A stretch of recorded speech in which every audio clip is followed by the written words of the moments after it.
आपको ज्ञान नहीं है, आपको ज्ञान चकाचौंध का है, आपका ज्ञान व्यवस्था का है। तो व्यवस्था और चकाचौंध संविधान में निजी स्वतंत्रता में सबको दी गई है। तो मूल नागरिक होने के क्या अधिकार और कर्तव्य इस देश के प्रति हैं, इसका अध्ययन अभी तक आपने किया? तो इसका अध्ययन करके आइए, फिर संघर्ष की हम असली परिभाषा आपको बताएंगे कि संघर्ष का निर्माण कैसे होता है। नहीं जी, सिया आपने हमसे पूछा था कि मतलब कि वो तो हमने ये बताया था, मतलब रुपए में आदमी का रुपए क्या है, रुपए क्या है, हम तुमको इसी चैनल के माध्यम से 10 जूते मारना चाहते हैं और रुपया 1000 देना चाहते हैं। क्या फोटो अपनी जूते खाते हुए चैनल में दोगे? 20,000 में खिंचवाओगे? 50,000 में खिंचवाओगे? बोलो हाँ ना के जवाब दो। हम प्रत्यक्ष पैसा तो तुम्हारे यहाँ भी है। पैसा क्या होता है?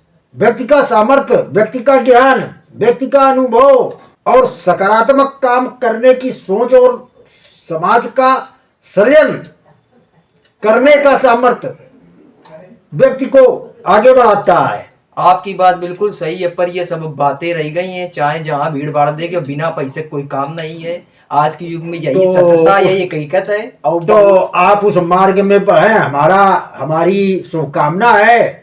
आप बढ़िए, उसी मार्ग में बढ़िए। कोई तो आपका हमको प्रत्यक्ष रास्ता दिखाई दे कि आप विचारक की भूमिका में रहना चाहते हैं, अरे आप करिए।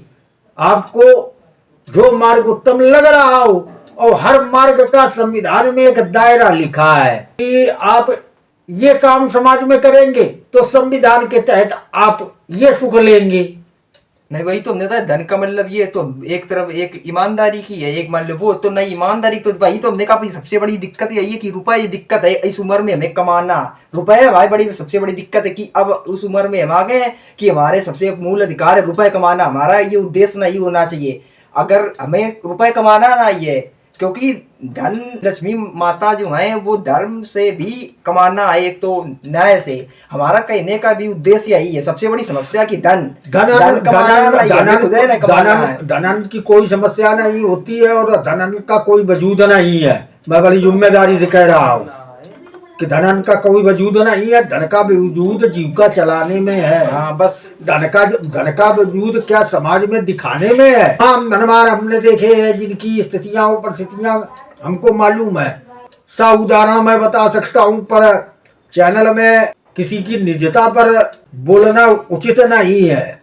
अभी आपका जो आयु वर्ग है वो आयु वर्ग नहीं है। हमारे पास प्रत्यक्ष प्रमाण है कि धन है, संसाधन है, सब है।